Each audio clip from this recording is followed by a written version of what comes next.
ಸ್ನೇಹಿತರ welcome back to Mahi masters YouTube channel. ನಾನು ನಿಮ್ಮ ಮಹಿಗೌಡ ಮಾತಾಡ್ತಿರೋದು. ಇವತ್ತಿನ ಈ ವಿಡಿಯೋದಲ್ಲಿ KCET 2025 ವಿದ್ಯಾರ್ಥಿಗಳಿಗೆ ಸಾಕಷ್ಟು ಸ್ಟೂಡೆಂಟ್ಸ್ ಒಂದು ಡೌಟನ್ನು ಕೇಳ್ತಿದ್ರು. ಈಗ ಬರುವಂತಹ ಮಾರ್ಕ್ ಅಲಾಟ್ಮೆಂಟ್ ರಿಸಲ್ಟ್ಸ್ ಏನಿದೆ, ಈ ಒಂದು ಮಾರ್ಕ್ ಅಲಾಟ್ಮೆಂಟ್ ರಿಸಲ್ಟ್ಸ್ ಅಲ್ಲಿ ನಮಗೆ ಎಷ್ಟು ಸೀಟ್ಸ್ ಅಲಾಟ್ ಆಗುತ್ತೆ, ಎಷ್ಟು ಕೋರ್ಸಸ್ ಅಲಾಟ್ ಆಗುತ್ತೆ, ನಾನು ಇಂಜಿನಿಯರಿಂಗ್ ಕಾಲೇಜಸ್ ಅನ್ನ ಆ್ಯಡ್ ಮಾಡಿದ್ದೀನಿ, ನರ್ಸಿಂಗ್ ಕಾಲೇಜಸ್ ಅನ್ನ ಆ್ಯಡ್ ಮಾಡಿದ್ದೀನಿ, ಬೇರೆ ಕೋರ್ಸಸ್ ಕಾಲೇಜಸ್ ಅನ್ನ ಆ್ಯಡ್ ಮಾಡಿದ್ದೀನಿ. ಈಗ ಪ್ರಿಯಾರಿಟಿ ನಂಬರ್ಸ್ ಅಷ್ಟು ಕೊಟ್ಟಿದ್ದೀನಲ್ವಾ, ನನಗೆ ಎಷ್ಟು ಕಾಲೇಜಸ್ ಎಷ್ಟು ಕೋರ್ಸಸ್, ಒಂದು ಇಂಜಿನಿಯರಿಂಗ್ ಕಾಲೇಜು ಒಂದು ನರ್ಸಿಂಗ್ ಕಾಲೇಜು ಅಲಾಟ್ ಆಗುತ್ತೆ ಏನೋ ಅಂತ ಕೇಳ್ತಿದ್ದಾರೆ. ಸೊ ಇದೆಲ್ಲದ್ರ ಬಗ್ಗೆನೂ ಇವತ್ತಿನ ಈ ವಿಡಿಯೋದಲ್ಲಿ ಸಂಪೂರ್ಣವಾದ ಮಾಹಿತಿ ಆದರೆ ಸಿಗುತ್ತೆ. ಸೊ ವಿಡಿಯೋನ ಕಂಪ್ಲೀಟ್ ಆಗಿ ವಾಚ್ ಮಾಡಿ ಅಂಡ್ ಹಾಗೇನು ಚಾನಲ್ಗೆ ಪಟ್ಟಂತ ಒಂದು ಲೈಕ್ ಸಬ್ಸ್ಕ್ರೈಬ್ ಅನ್ನ ಮಾಡ್ಕೊಳ್ಳಿ. ವಿಡಿಯೋನ ಸ್ಟಾರ್ಟ್ ಮಾಡೋಣ. ಅದಕ್ಕಿಂತ ಮುಂಚೆ ನೋಡಿ, ನಾನು ನಿಮ್ಗೆ ಇವತ್ತು next wave institute of advanced technologies ಬಗ್ಗೆ ಆದರೆ ತಿಳಿಸ್ಕೊಡ್ತೀನಿ. ನೋಡಿ, NIT ಬಗ್ಗೆ ನಾನು ಪ್ರೀವಿಯಸ್ ವಿಡಿಯೋದಲ್ಲಿ ಹೇಳ್ತಾನೆ ಬಂದಿದ್ದೀನಿ. ಇಲ್ಲಿ ಆಲ್ರೆಡಿ ಫಸ್ಟ್ ಬ್ಯಾಚ್ ಸ್ಟಾರ್ಟ್ ಆಗಿದೆ ಅನ್ಸುತ್ತೆ. ಲಿಂಕ್ಡ್ಇನ್ ಅಲ್ಲಿ ಸುಮ್ಮನೆ ಸ್ಕ್ರೋಲ್ ಮಾಡ್ತಿದ್ರೆ already NIT first year engineering students workshops ಮತ್ತೆ ಬಿಲ್ಡಿಂಗ್ ಸೆಷನ್ಸ್ ಅಟೆಂಡ್ ಮಾಡೋದ್ರ ಬಗ್ಗೆ ಪೋಸ್ಟ್ ಮಾಡ್ತಿದ್ದಾರೆ. ಇದು ನೋಡ್ತಿದ್ರೆ tells how good the institute ಅಂತ ಅನಿಸ್ತಿದೆ. ನಾರ್ಮಲ್ ಕಾಲೇಜಸ್ ಅಲ್ಲಿ ಫಸ್ಟ್ ಇಯರ್ ಕಂಪ್ಲೀಟ್ ಆದ್ರೂ ಇದೆಲ್ಲದ್ರ ಮೇಲೆ ಎಂಫಸಿಸ್ ಇರಲ್ಲ. ಅದಕ್ಕೆ ಅನಿಸುತ್ತೆ ಇವರ ಸ್ಟೂಡೆಂಟ್ಸ್ ಫಸ್ಟ್ ಇಯರ್ ಇಂದಾನೆ ಸ್ಟೈಪೆಂಡ್ ಪೇ ಮಾಡೋ ಇಂಟರ್ನ್ಶಿಪ್ಸ್ ನ ಕ್ರ್ಯಾಕ್ ಮಾಡಿದ್ದಾರೆ. ನೀವು ಜಾಯಿನ್ ಆಗ್ಬೇಕಂತ ಅಂದ್ರೆ ಒಂದು ಟ್ರೈ ಕೊಡಿ. ಅಡ್ಮಿಷನ್ ಆದ್ರೆ ಆದಷ್ಟು ಬೇಗ ನೀವು ಒಂದು ಟಾಪ್ ಕಂಪ್ನಿಯಲ್ಲಿ ಜಾಬ್ ಕ್ರ್ಯಾಕ್ ಮಾಡಿ ಲೈಫ್ ಸೆಟಲ್ ಮಾಡ್ಕೋತೀರಾ. ಅಡ್ಮಿಷನ್ಗೆ ರಿಜಿಸ್ಟರ್ ಲಿಂಕ್ ನಾನು ಡಿಸ್ಕ್ರಿಪ್ಷನ್ ಬಾಕ್ಸ್ ಅಲ್ಲಿ ಕೊಟ್ಟಿರ್ತೀನಿ, ಇವತ್ತೇ ಚೆಕ್ಔಟ್ ಆದ್ರೆ ಮಾಡ್ಕೊಳ್ಳಿ. ಸೊ ಈಗ ಬ್ಯಾಕ್ ಟು ವಿಡಿಯೋ ಬರೋದಾದ್ರೆ, ಈಗ ನೆಕ್ಸ್ಟ್ ನಿಮಗೆ ಮಾರ್ಕ್ ಅಲಾಟ್ಮೆಂಟ್ ರಿಸಲ್ಟ್ಸ್ ಬಂದ್ಬಿಟ್ಟು 26ನೇ ತಾರೀಕು ಬರುತ್ತಲ್ವಾ.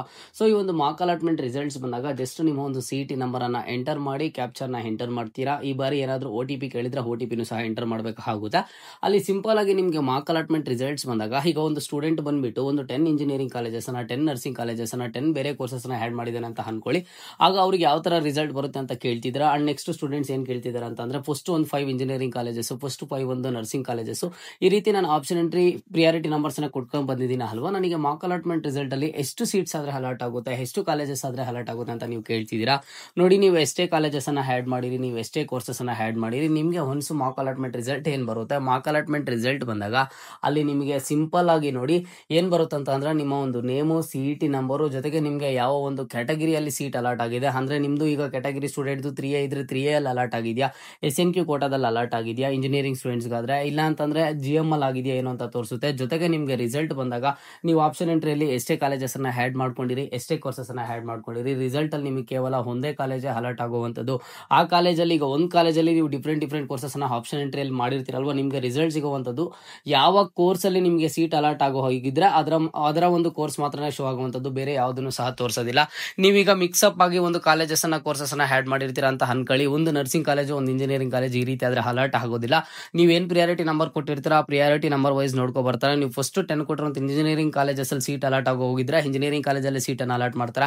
ಇಲ್ಲ ಅಲ್ಲಾಗ್ಲಿಲ್ಲ, ನೆಕ್ಸ್ಟ್ 10 ಕೊಟ್ಟಿರುವಂತಹ ನರ್ಸಿಂಗ್ ಕಾಲೇಜಸ್ ಅಲ್ಲಿ ನಿಮ್ಮ ಒಂದು ರ್ಯಾಂಕಿಂಗ್ ವೈಸ್ ಸೀಟ್ ಅಲಾಟ್ ಆಗೋ ಹೋಗಿದ್ರೆ ಅಲ್ಲಿ ನಿಮ್ಗೆ ನರ್ಸಿಂಗ್ ಕಾಲೇಜನ್ನ ಸೀಟ್ ಅಲಾಟ್ ಮಾಡ್ತಾರೆ. ಓಕೆನಾ, ಇದ್ರ ಬಗ್ಗೆ ನಿಮ್ಗೆ ಕಂಪ್ಲೀಟ್ ಕ್ಲಾರಿಫಿಕೇಶನ್ ಆದ್ರೆ ಇರಬೇಕಾಗುತ್ತೆ. ನಿಮ್ಗೆ 2 ಕೋರ್ಸಸ್ ಅಲ್ಲೂ ಇಲ್ಲ ಅಂತಂದ್ರೆ 2 ಕಾಲೇಜಸ್ ಅಲ್ಲಿ ಈ ರೀತಿ ರಿಸಲ್ಟ್ ಆದ್ರೆ ಅನೌನ್ಸ್ ಆಗೋದಿಲ್ಲ.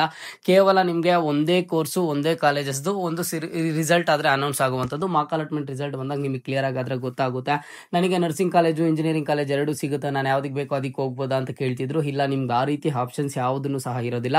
ಅಲಾಟ್ ಆಗಿ ಹೋಗಿದ್ರೆ ಕೇವಲ ನರ್ಸಿಂಗ್ ಕಾಲೇಜಲ್ಲಿ ಅಲಾಟ್ ಆಗುತ್ತೆ, ಇಲ್ಲ ಅಂತಂದ್ರೆ ಇಂಜಿನಿಯರಿಂಗ್ ಕಾಲೇಜಲ್ಲಿ ಅಲಾಟ್ ಆಗುತ್ತೆ. ಜೊತೆಗೆ ಈಗ ಇಂಜಿನಿಯರಿಂಗ್ ಸ್ಟೂಡೆಂಟ್ಸ್ ನನಗೆ ನಾನು 2 or 3 ಬ್ರಾಂಚಸ್ ಅನ್ನ ಆ್ಯಡ್ ಮಾಡಿದ್ದೀನಿ ಅಂದ್ರೆ CS, ಎಲೆಕ್ಟ್ರಿಕಲ್, EC ಈ ರೀತಿ ಒಂದು ನಾನು ಆ್ಯಡ್ ಮಾಡಿದ್ದೀನಿ.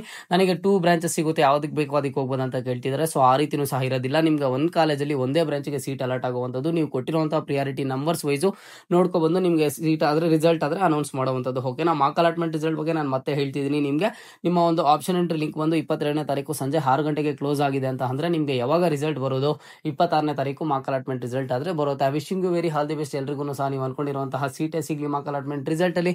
ಇದು ಇವತ್ತಿನ ಮಾಹಿತಿ ಆಗಿತ್ತು. ಮುಂದೆ ಎಲ್ಲ ರೀತಿಯ ಹೆಚ್ಚಿನ ಅಪ್ಡೇಟ್ಸ್ ಜೊತೆಗೆ ಸಿಗ್ತಾ ಇರೋಣ. ಅಲ್ಲಿಯ ತನಕ take care and keep watching Mahi masters for more updates.